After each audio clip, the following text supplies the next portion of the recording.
नमस्कार, सुप्रभात, बहुत स्वागत है आपका। आपके साथ मैं हूं अमृता चौरसिया। एक नजर हेडलाइंस पर। उत्तर प्रदेश विधानसभा चुनाव के पहले दौर के लिए वोटिंग जारी। 73 सीटों के लिए 839 उम्मीदवार। शांतिपूर्ण मतदान के लिए सुरक्षा के पुख्ता इंतजाम। तमिलनाडु में राजनीतिक अनिश्चितता बरकरार। शशिकला और पनीरसेल्वम गुट में बढ़ा टकराव। राजभवन का केंद्र को रिपोर्ट भेजने से इनकार।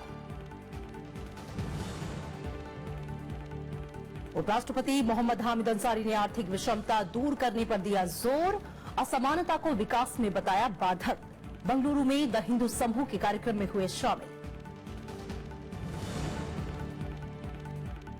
कागजी कंपनियों पर लगेगी लगाम। सरकार ने कार्यबल के गठन का किया ऐलान। राजस्व सचिव की अध्यक्षता में काम करेगी समिति।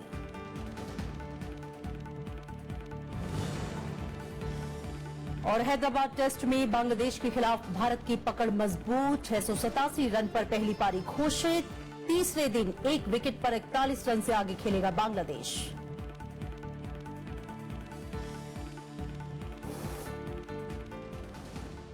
उत्तर प्रदेश विधानसभा चुनाव के पहले दौर के लिए सुबह 7 बजे से मतदान हो रहा है। मतदान का काम शाम 5 बजे तक चलेगा। पहले दौर के चुनाव में पश्चिमी उत्तर प्रदेश के 15 जिलों की 73 सीटों पर वोट डाले जा रहे हैं। इनमें बागपत, मुजफ्फरनगर, शामली, मेरठ, गाजियाबाद, बुलंदशहर, अलीगढ़, आगरा और एटा जिलों पर सबकी खास नजर है। पहले दौर में करीब 2 करोड़ 57 लाख वोटरों को 26,823 बूथों पर अपने मताधिकार का इस्तेमाल करना है। इनमें 1 करोड़ 17 लाख महिलाएं हैं।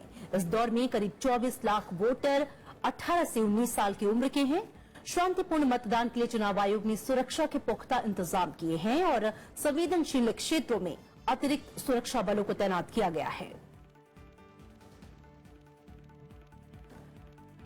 और पहले चरण की बात करें तो पहले चरण में सबसे ज्यादा 26 उम्मीदवार जो हैं वो आगरा दक्षिणी सीट पर हैं, जबकि हस्तिनापुर में महज 6 उम्मीदवार चुनावी मैदान में हैं। इस दौर में गृह मंत्री राजनाथ सिंह के पुत्र पंकज सिंह, कांग्रेस विधायक दल के नेता प्रदीप माथुर, बीजेपी प्रवक्ता श्रीकांत शर्मा, बीजेपी के पूर्व प्रदेशाध्यक्ष लक्ष्मीकांत वाजपेयी, कल्याण सिंह के पौत्र संदीप सिंह, बीजेपी नेता संगीत सोम, सुरेश राणा और सांसद हुकुम सिंह की बेटी रिगांका सिंह समेत कुल 839 उम्मीदवार जो हैं वो अपना भाग्य आजमा रहे हैं।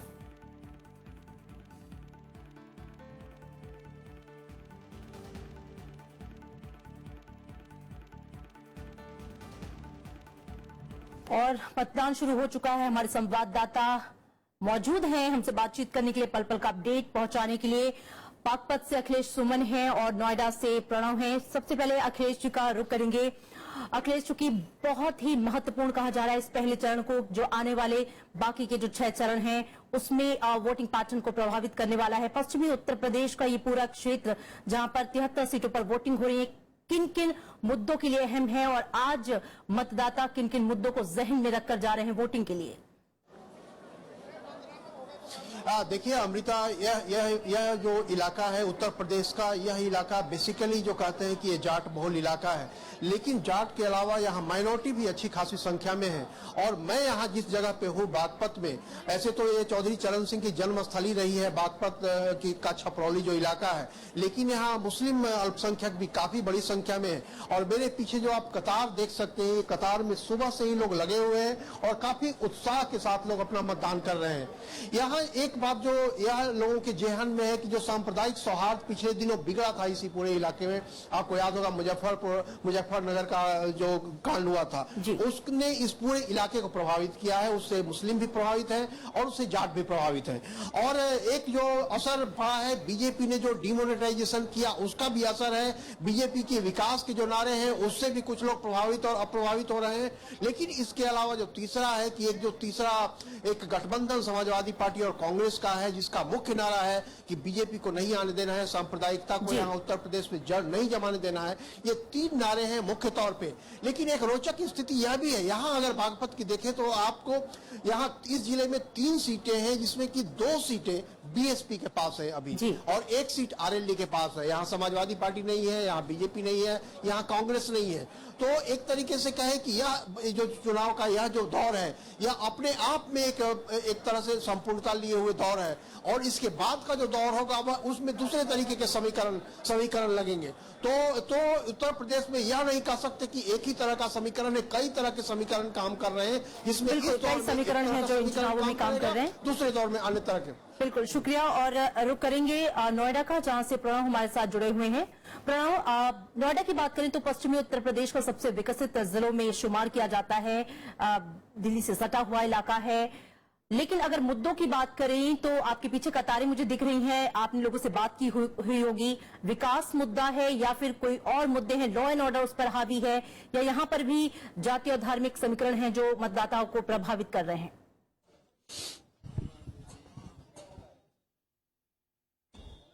जी हाँ, देखिए पूरे उत्तर प्रदेश में अगर बात करें, जैसा आपने कहा कि जाति और कास्ट फैक्टर जो है, जातीय समीकरण है, वो तो महत्वपूर्ण होता ही है, लेकिन इस बार जो विकास है, कानून व्यवस्था है, दूसरे मुद्दे भी बेहद महत्वपूर्ण है। जैसा आपने कहा कि नोएडा जो है वो उत्तर प्रदेश के सबसे ज्यादा विकसित क्षेत्र में आता है, शहर में आता है, और यूं कहें कि गौतम बुद्ध नगर जो जिला है, जिसके अंदर 3 विधानसभा क्षेत्र आता है, दादरी, जेवर और नोएडा, ये विकास के लिहाज से काफी कुछ काम यहां पर हुआ। लेकिन इसके बावजूद भी यहाँ के जो लोग हैं उनका यह कहना है कि विकास जो है वो असमान विकास है। उसको दिखाने के लिए हम इस पोलिंग सेंटर पे खड़े हैं। ये आगापुर गांव है, ये नोएडा के सेक्टर 41 का एक गांव है, और यहीं पर आकर पता चलता है कि किस तरह से ये जो विकास की बात है वो गांव में और शहरी जो आबादी है उसके बीच में काफी कुछ ये कहा जाए कि भेदभाव दिखाई देता है। यहाँ पर पानी, बिजली, सड़कें, इंफ्रास्ट्रक्चर, इसकी दिक्कतें हैं ही।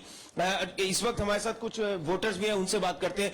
क्या लगता है इस बार क्या मुद्दे महत्वपूर्ण होने वाले हैं, खासतौर पर गौतम बुद्ध नगर जिले में या फिर नोएडा में, जो आमतौर पर बहुत विकसित और संपन्न जिलों में माने जाते हैं? देखिए, जहां तक मुद्दों का सवाल है, मुद्दा तो विकास होना है और विकास ही हमारा मुद्दा है। नोएडा में तो काफी कुछ बिजनेस हब है, सबसे ज्यादा रेवेन्यू यहाँ से जनरेट होता है। देखिए, जहां तक रेवेन्यू की बात है, इसमें कोई दौरा ही नहीं है कि रेवेन्यू नोएडा से ही जनरेट होता है, और लेकिन यहाँ के रेवेन्यू को ले जाकर कहीं ना कहीं और जगह इस्तेमाल किया जाता है।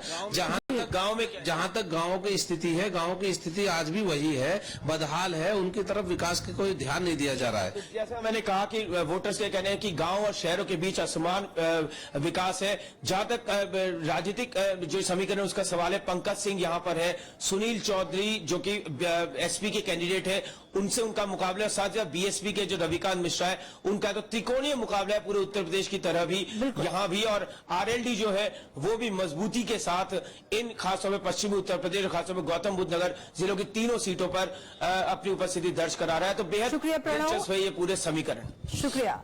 और हम रुक करेंगे मुरादनगर गाजियाबाद का, जहां से पंचानंद हमारे संवाददाता हमारे साथ जुड़े हैं। पंचानंद, 73 सीटों की बात करें तो ज्यादातर पर त्रिकोणीय या चतुष्कोणीय मुकाबला है। आप गाजियाबाद में इस वक्त मौजूद हैं। सबसे पहले तो मैं ये जानना चाहूंगी कि 2 घंटे बीत चुके हैं, वोटिंग शुरू हुए, क्या कतारों में लोगों की जो संख्या है वो उसमें इजाफा हुआ है, लोगों में उत्साह बढ़ा है वोटिंग को लेकर?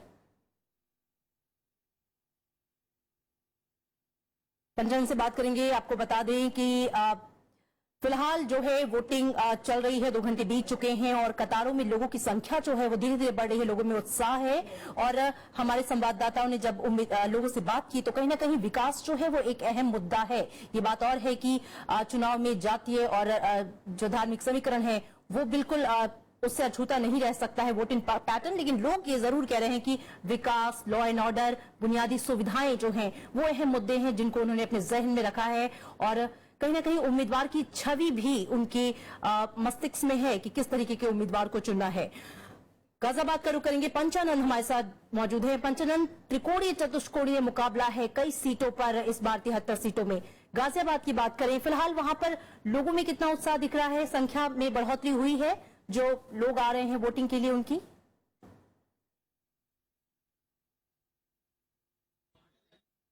लगता संपर्क नहीं हो पा रहा है आपका। दोबारा से हम पंचानंद का रुख करेंगे। तो आपको बता दें कि अगर 2012 विधानसभा चुनाव की बात करें तो यहां पर एसपी और बीएसपी को 24 सीटें मिली थी सबसे ज्यादा, बीजेपी को 12, आरएलडी को 9 और कांग्रेस को 5। 2014 की अगर बात करें तो बीजेपी ने एक क्षेत्र की सभी सीटें जीती थी, लेकिन इस लिहाज से बहुत ही महत्वपूर्ण है भारतीय जनता पार्टी के लिए भी कि क्या वो प्रदर्शन दोहरा पाएगी। हालांकि मुश्किलें जरूर नजर आ रही हैं। अगर आरएलडी की बात करें तो उसके लिए भी बहुत बड़ी अग्नि परीक्षा है, क्योंकि 2002 के बाद पहली बार वो अकेले अपने दम पर मैदान में है, किसी के साथ गठबंधन नहीं है। पंचानंद का रुख करेंगे। पंचानंद, कतारों में क्या लोगों की वृद्धि हुई है? वहां पर गाजियाबाद में आप मौजूद हैं और चूंकि त्रिकोणीय और चतुष्कोणीय मुकाबला है कई सीटों पर, कई सारे मुद्दे हैं, लोग जो हैं वो किन मुद्दों को जहन में रखकर निकले हैं? हम इस वक्त मौजूद हैं और कतारों की अगर बात करें तो सुबह 7 बजे जो यहाँ मतदान शुरू हुआ था उसके बाद ये संख्या लगातार बढ़ती चली जा रही है। हम इस वक्त गाजियाबाद जिले के अंदर ही मुरादनगर जो विधानसभा सीट है वहां पर मौजूद हैं और आप यहाँ पर देख सकते हैं बहुत बड़ी संख्या में लोग कतार में सुबह से 7 बजे के बाद से यहाँ पर इकट्ठे होना शुरू हो गए हैं। आप दिखाइए, आप वोट डाल चुके हैं? जी हाँ। क्या सोचकर वोट डालने आते हैं? अपने नेताओं से क्या चाहते हैं आप? हम ये कहते हैं जो हमारी समस्या वो हल होनी चाहिए जी, और गांव का विकास होना चाहिए। और ये भी अप्लाई करते हैं जो कि कई बार फार्म भर देते हैं, लेकिन हमारे वोट कार्ड का नहीं बनता। वो हर बार ले जाते हैं भर के, लेकिन उनकी कोई सुनाई नहीं होती। वोट डाल पाए आप? हाँ जी। और आप बताइए भाई साहब, इधर आइए। आप क्या सोचते हैं अपने वोट डालने के बारे में? जब वोट डालने आते हैं क्या दिमाग में लेकर आते सबसे हैं? पहली बात तो ये जो कर्मचारी बनाते हैं, हमारे मोहल्ले में 4 मकान हैं और 4 मकानों का 38 नंबर आ रखा है। ये नहीं अलग अलग नंबर होना चाहिए, एक ही नंबर है। अच्छा, घर पे जो है किसी का कोई पर्ची नहीं गई, लोग ढूंढते फिर रहे हैं। कुछ दिक्कतें हैं यहाँ पर लोगों को कि वोट डालने के लिए उनको पर्चियां नहीं मिल पाई। पहचान पत्र की हालांकि जरूरत होती है वोट डालने के लिए, लेकिन लोगों में उत्साह यहाँ पर लगातार देखा जा सकता है और वोटों की जो मतदान की जो संख्या है वो यहाँ लगातार बढ़ रही है। शुक्रिया पंचानंद इस बातचीत के इस जानकारी के लिए। तो लोग कहीं ना कहीं विकास की बात जरूर कर रहे हैं कि उनके इलाके में विकास हुआ नहीं हुआ, और ये बात उनके मन में जरूर है जब वो आज वोट डाल रहे हैं। आगरा की बात करें तो 9 विधानसभा सीटों पर मतदान जारी है। लोग बढ़ चढ़कर वोटिंग करने के लिए घरों से निकल रहे हैं। हमारे संवाददाता विशाल दहिया ने आगरा शहर से मतदान प्रक्रिया का जायजा लिया और मतदाताओं से बात की है। उत्तर प्रदेश में पहले चरण का मतदान इस वक्त शुरू हो चुका है। आज 11 तारीख है। पहले चरण का मतदान जो होना है वो 15 जिलों में 73 सीटों पर उत्तर प्रदेश में होना है। मतदाता एक एक कर पहुंच रहे हैं, जानने की कोशिश करते हैं कि मुद्दे क्या रहेंगे। आप ने बहुत सारे चुनाव में वोट डाली होगी, इस चुनाव में क्या मुद्दे हैं उत्तर प्रदेश में जनता के साथ? स्वच्छ प्रशासन और एक रोजगार की व्यवस्था हो, उद्योग धंधे लगे जैसे रोजगार की व्यवस्था बने, शिक्षा में सुधार हो, स्वास्थ्य है, सड़क सुरक्षा, बेसिक एम्यूनिटीज तो ही हैं, इसके साथ साथ उद्योग धंधों में सुधार हो, किसानों की उसमें सुधार हो आर्थिक स्थिति में। इसके लिए यही मेन मुद्दे हैं। सुरक्षा और किसानों की आर्थिक स्थिति। कुछ महिलाएं भी हमारे साथ यहाँ मौजूद हैं, जानने की कोशिश करते हैं उनके लिए क्या मुद्दे हैं। क्या सुरक्षा एक महत्वपूर्ण मुद्दा है आप लोगों के लिए? मुझे सड़क नाली सुरक्षित तो चाहिए, टूटी फूटी सड़क पड़ी है यहाँ पे, ऐसा प्रत्यक्ष होना चाहिए कि सड़कों को सुधार करे, पानी का निकास होना चाहिए। गर्मियों में डेंगू मच्छर इतना फैलता है, तमाम तरह की बीमारी निकलती हैं, उनमें कोई फोगो की तैयारी नहीं होती उनके लिए, कुछ भी कैसे भी ना सारी ऐसा प्रत्यक्ष होना चाहिए हमारे लिए, तो हमारी जनता का ध्यान रखें हम लोगों के लिए। कुछ रोजगार की बात की, चुनावी मुद्दों की अगर बात करें तो जब प्रचार हो रहा था तो उस वक्त सभी पार्टियां रोजगार की बात कर रही थी। आपको लगता है रोजगार बहुत महत्वपूर्ण है एक मुद्दा? जी सर, युवाओं के लिए रोजगार ज्यादा से ज्यादा होना चाहिए और महिलाओं की सुरक्षा पर ज्यादा ध्यान देना चाहिए। क्या रोजगार, सुरक्षा और जो गरीबी की बात हो रही है या फिर किसानों की बात हो रही है, उसके अलावा और भी कोई मुद्दे हैं? देखिए, मुद्दे तो बहुत सारे हैं, लेकिन सरकार नेता हमारे कुछ नहीं कर रहे हैं। सड़कें टूटी पड़ी हैं, पानी पीने को नहीं आगरा में, रोजगार खत्म हो चुके करीब करीब, उद्योग धंधे आगरा से खत्म हो चुके बिल्कुल करीब करीब। तो ये सारी कैंडिडेट हमारा ऐसा होना चाहिए, उम्मीदवार ऐसा होना चाहिए, सब तरफ ध्यान रखे, लोगों की भलाई के लिए कुछ करे, कुछ प्रैक्टिकली कुछ करे, ऐसा होना चाहिए। लेकिन कोई पार्टी, कोई नेता ऐसा लग नहीं रहा है कुछ करने वाला हो कुछ। जी, तो देखिए, उम्मीदें बहुत हैं मतदाताओं की और मुद्दे बहुत हैं, बहुत सारी मांगे हैं। चाहते हैं कि जो नई सरकार आए, उनका जो नया उम्मीदवार चुनकर आए, वो सब काम करे जो काम पिछले कई सालों से नहीं हो पाए हैं। हालांकि इसका फैसला 11 मार्च को होगा कि ये जो मतदान आज किया जा रहा है उसका फायदा किस राजनीतिक पार्टी को पहुंचा है और कौन उम्मीदवार आखिरकार लखनऊ विधानसभा में पहुंचेगा। कैमरा पर्सन राज ठाकुर के साथ विशाल दहिया, राज्यसभा टीवी, आगरा। और लेटेस्ट अपडेट के लिए विशाल दहिया का रुख करेंगे, जो कि आगरा से मौजूद हैं। विशाल, आपने मतदाताओं से बात की। मुद्दे तो वैसे बहुत सारे हैं, लेकिन जातीय और धार्मिक समीकरण की भी भूमिका कहीं कम नहीं है और राजनीतिक पार्टियों ने इस हिसाब से कहीं ना कहीं उम्मीदवारों को चयनित भी किया है, वोट टिकट भी दिया है। लोग हालांकि विकास की बात कर रहे हैं, लेकिन क्या नोटबंदी, विकास और खासकर जो उम्मीदवार है उसकी छवि, ये सब कितने इंपॉर्टेंट फैक्टर निभा रहे हैं इस बार वोटिंग के लिए?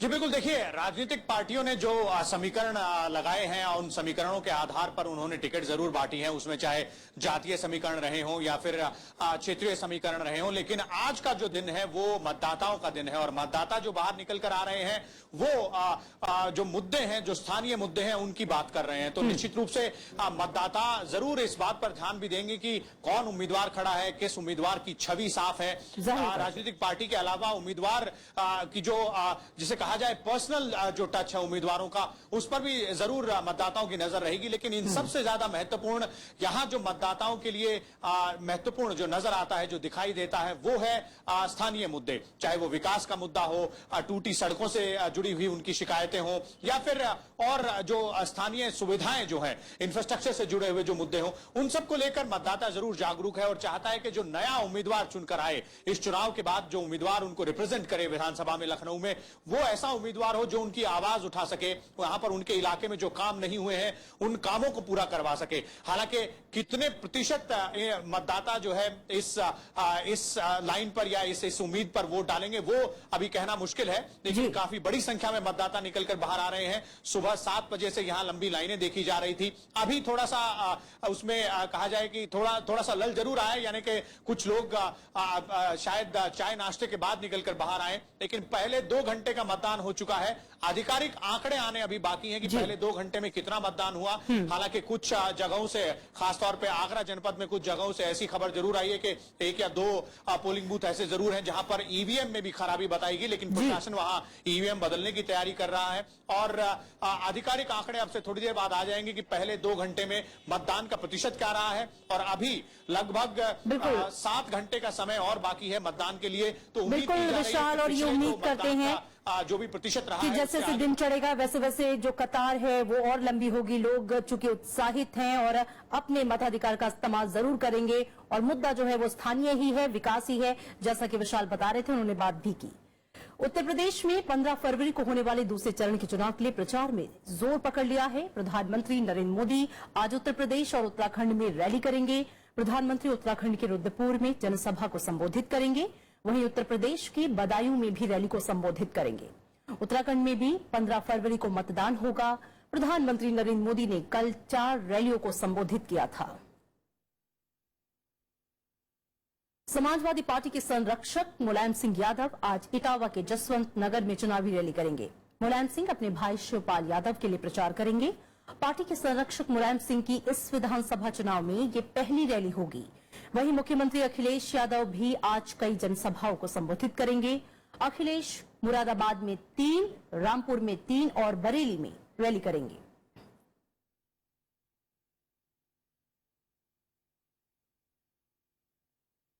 और कुछ और खबरों पर नजर डालते हैं। तमिलनाडु में राजनीतिक अनिश्चितता जारी है। शीर्ष अधिकारियों ने राज्यपाल सी विद्यासागर राव से कल मिलकर ताजा हालात पर चर्चा की है। मद्रास हाईकोर्ट ने विधायकों पर दबाव के आरोपों पर राज्य सरकार से जवाब मांगा है। डीएमके के कार्यकारी अध्यक्ष एमके स्टालिन ने राज्यपाल से मिलकर रिजॉर्ट में रखे गए अन्नद्रमुक विधायकों को छुड़वाने की मांग की है। और इस बीच राजभवन में ताजा राजनीतिक हालात की रिपोर्ट केंद्र सरकार को भेजने से इनकार किया है। तमिलनाडु में सियासी संकट के बीच शुक्रवार को शीर्ष अधिकारियों ने राज्यपाल सी विद्यासागर राव से मुलाकात की। इनमें मुख्य सचिव गिरिजा वैद्यनाथन, डीजीपी टी.के. राजेंद्र और पुलिस कमिश्नर एस. जॉर्ज शामिल थे। मुलाकात ऐसे वक्त में हुई है जब मुख्यमंत्री पन्नीर सेल्वम का गुट विधायकों को बंदी बनाने का आरोप लगा रहा है। पन्नीर सेल्वम समर्थक एक विधायक ने पुलिस में शिकायत कर जनप्रतिनिधियों से संपर्क नहीं होने की बात कही है। शशिकला गुट इन आरोपों से इनकार कर रहा है। Each and every MLA is very safe and they are doing their own work. Madras high court में शुक्रवार को सरकारी वकील ने यह बयान वापस ले लिया कि सभी विधायक एमएलए हॉस्टल में हैं।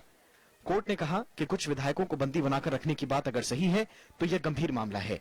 इस बीच अन्ना द्रमुक महासचिव वीके शशिकला ने पार्टी अध्यक्ष मंडल के प्रमुख ई मधुसूदनन को बर्खास्त कर दिया है। मधुसूदनन ने गुरुवार को मुख्यमंत्री ओ पन्नीरसेल्वम के समर्थन का ऐलान किया था। मधुसूदनन की जगह ये पद के सेंगोटायन को दिया गया है। पार्टी में अध्यक्ष मंडल प्रमुख को ही आम परिषद की बैठक बुलाने का अधिकार है। We received a complaint that he has gone to Election Commission and given a complaint against the General Secretary. It is against the rule of the party. So it is the decision of General Secretary and also Mr. Sengotain is also a senior member. इस बीच अन्ना द्रमुक नेता और पूर्व केंद्रीय मंत्री ई पुन्नुस्वामी ने पन्नीरसेल्वम को समर्थन देने का ऐलान किया है। उन्होंने मुख्यमंत्री से मुलाकात की और विधायकों से पन्नीरसेल्वम के साथ आने की अपील की।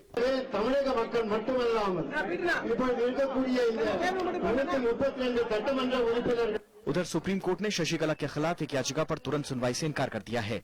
याचिका में आय से ज्यादा संपत्ति मामले में फैसला आने तक शशिकला को मुख्यमंत्री पद की शपथ लेने से रोकने की मांग की गई थी। Bureau report, Rajya Sabha TV. उपराष्ट्रपति मोहम्मद हामिद अंसारी ने देश में सामंजस्य स्थापित करने के लिए आर्थिक विषमता को दूर करने पर जोर दिया है। शुक्रवार को बेंगलुरु में द हिंदू समूह के कार्यक्रम में उन्होंने कहा कि समाज में न्याय और निष्पक्षता के लिए आर्थिक समानता जरूरी है। उपराष्ट्रपति ने कहा कि समाज में असमानता अर्थव्यवस्था के विकास के लिए बाधक है। उन्होंने कहा कि असमानता से सत्तावादी और विभाजनकारी राजनीति को बल मिलता है। Not surprising that reducing inequality is one of the UN's Sustainable Development Goals. The richest 1% in India own nearly 60% of the country's total wealth, while the top 20% commanding 80% of the country's total wealth.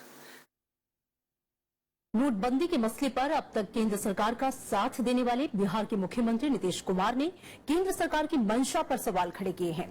Nitish Kumar ने केंद्र सरकार से ये पूछा है कि नोटबंदी के बाद अब तक कितना काला धन वापस आया। नोटबंदी के मसले पर पहली बार बिहार के मुख्यमंत्री नीतीश कुमार ने केंद्र सरकार को कटघरे में खड़ा किया है। पूर्व वित्त मंत्री पी चिदम्बरम की किताब के विमोचन के मौके पर नीतीश ने कहा कि जनता को ये जानने का हक है कि नोटबंदी के बाद कितना काला धन आया। उन्होंने कहा कि प्रधानमंत्री बराबर नोटबंदी का मकसद बदल रहे हैं, लेकिन इससे काम नहीं चलेगा। इसके बारे में अब तो ये पूछा ही जाना चाहिए कि भाई जो 50 दिन छोड़ दीजिए, अब 80 दिन से भी ज्यादा बीत गया, तो इससे कितना ब्लैक मनी बाहर है, नंबर 1।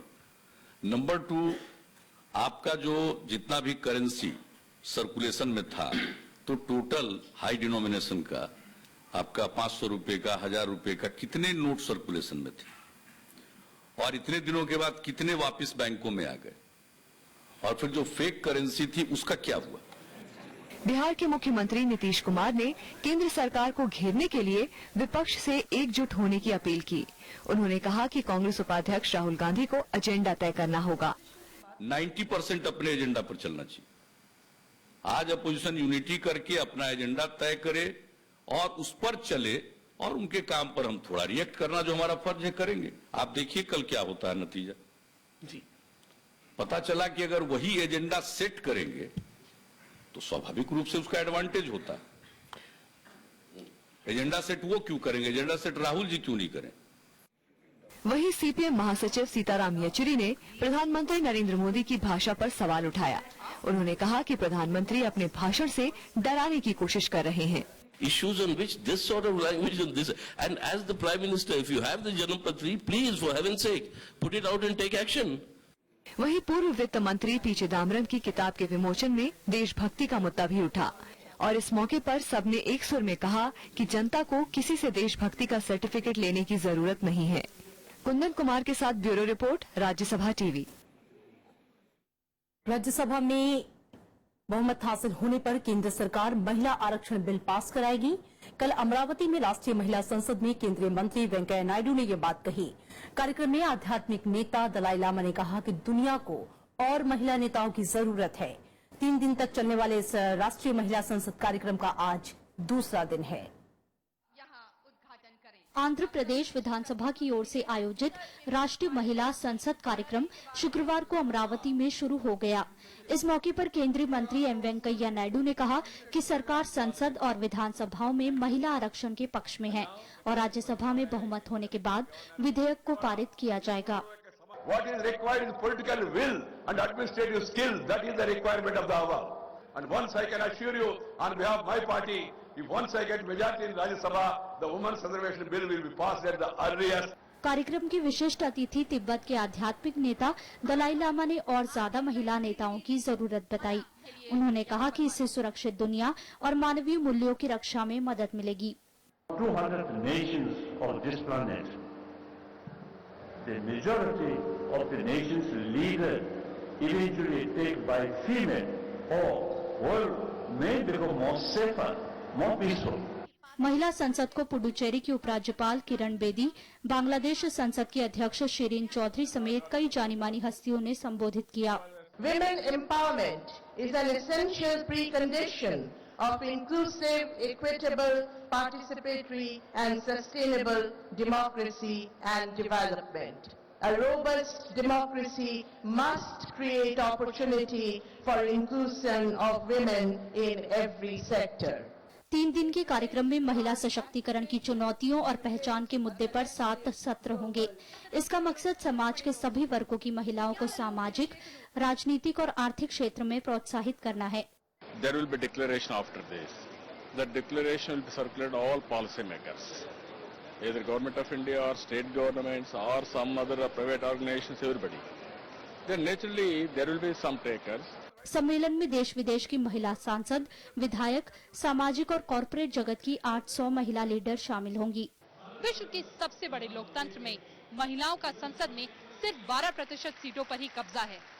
नेशनल वुमेन्स पार्लियामेंट एक कोशिश है महिलाओं को सामाजिक, आर्थिक और राजनीतिक बढ़ावा देने के लिए। अमरावती से कैमरा पर्सन प्रशांता और सुधांशु के साथ कृति मिश्रा, राज्यसभा टीवी। केंद्र सरकार ने शेल यानी कि कागजी कंपनियों पर लगाम लगाने के लिए टास्क फोर्स के गठन का ऐलान किया है। कल पीएमओ और अलग अलग विभागों के अधिकारियों के बीच हुई बैठक में यह फैसला लिया गया। टास्क फोर्स की अध्यक्षता राजस्व सचिव करेंगे। आंकड़ों के मुताबिक देश में 49 शेल कंपनियों के खिलाफ आपराधिक मामला दर्ज है। इन कंपनियों की जांच में 3,900 करोड़ रुपए के हेरफेर का खुलासा हुआ।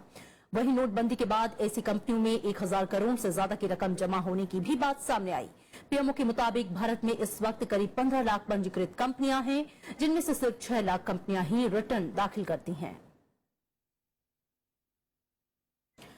भारत और बांग्लादेश के बीच आज हैदराबाद टेस्ट का तीसरा दिन है। भारत की पहली पारी में 687 रन के जवाब में बांग्लादेश 1 विकेट पर 41 रन से आगे खेलेगी। वहीं कल दूसरे दिन विराट कोहली ने लगातार 4 टेस्ट सीरीज में दोहरा शतक लगाकर रिकॉर्ड कायम किया।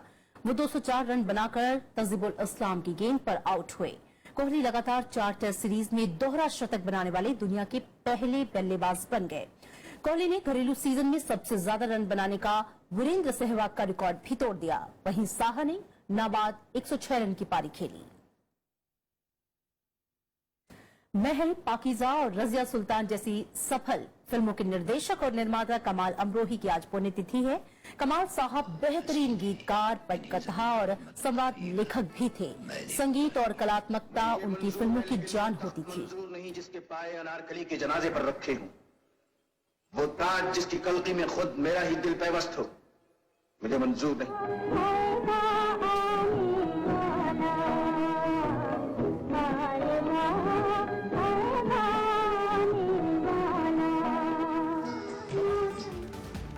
तो बुलेटिन में मेरे साथ इतना ही। चलते चलते एक नजर हेडलाइंस पर। उत्तर प्रदेश विधानसभा चुनाव के पहले दौर की वोटिंग जारी। 73 सीटों के लिए 839 उम्मीदवार। शांतिपूर्ण मतदान के लिए सुरक्षा के पुख्ता इंतजाम। तमिलनाडु में राजनीतिक अनिश्चितता बरकरार। शशिकला और पनीरसेल्वम गुट में बढ़ा टकराव। राजभवन का केंद्र को रिपोर्ट भेजने से इनकार।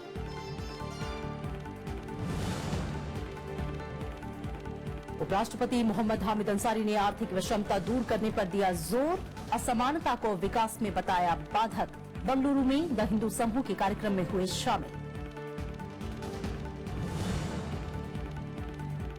कौन सी कंपनियों पर लगेगी लगाम? सरकार ने कार्यबल के गठन का किया ऐलान।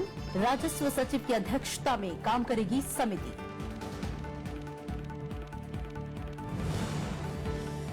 और हैदराबाद टेस्ट में बांग्लादेश के खिलाफ भारत की पकड़ मजबूत। 687 रन पर पहली पारी घोषित। तीसरे दिन एक विकेट पर 41 रन से आगे खेलेगा बांग्लादेश।